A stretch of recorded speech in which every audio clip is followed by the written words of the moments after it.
ക്രൂശിനൊപ്പം കാൽവരിയിലേക്ക് 46-ാം ദിനം. തന്റെ ശരീരരക്തങ്ങൾ പകുത്തു നൽകുന്ന വിശുദ്ധ കുർബാന സ്ഥാപിച്ച പുണ്യദിനം.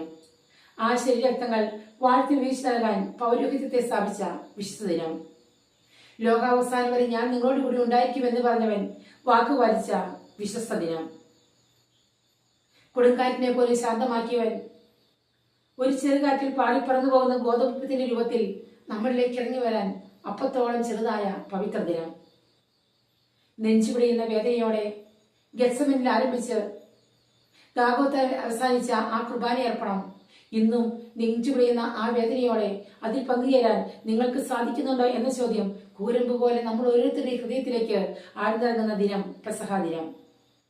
നൂറ്റാണ്ടുകൾക്ക് മുമ്പ് സംഹാരദൂതൻ ഇസ്രായേലിലെ കടന്നുപോയപ്പോൾ കട്ടളപ്പടിയിൽ തെളിച്ചത് കുഞ്ഞാടിന്റെ രക്തമായിരുന്നുവെങ്കിൽ ഇന്ന് നമ്മുടെ ഓരോരുത്തരെയും ഹൃദയത്തിൽ നൽകുന്ന നിത്യരക്ഷയുടെ അച്ചാരമാണ് വിശുദ്ധ കുർബാന.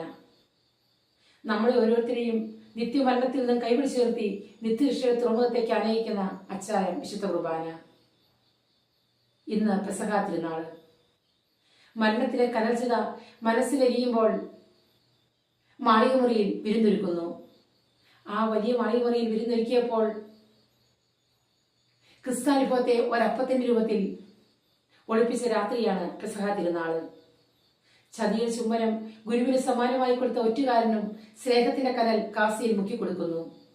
വിരുന്ന് വിളിച്ചവൻ വിളമ്പുകാരനായി വിളമ്പുകാരുടെ ഇടയിൽ വിരുന്നിന്റെ അപ്പമായി മുറിയപ്പെട്ടു. ഓരോ അപ്പം അൾത്താരിൽ മുറിയപ്പെടുമ്പോഴും ഹൃദയം ബലിക്കലായി തീരുന്നില്ല എങ്കിൽ ഒരു ആരാധനയും പൂർണ്ണമാവില്ല. എല്ലാവർക്കും പെസഹ തിരുനാൾ ആശംസകൾ. സ്തുതിയായിരിക്കട്ടെ.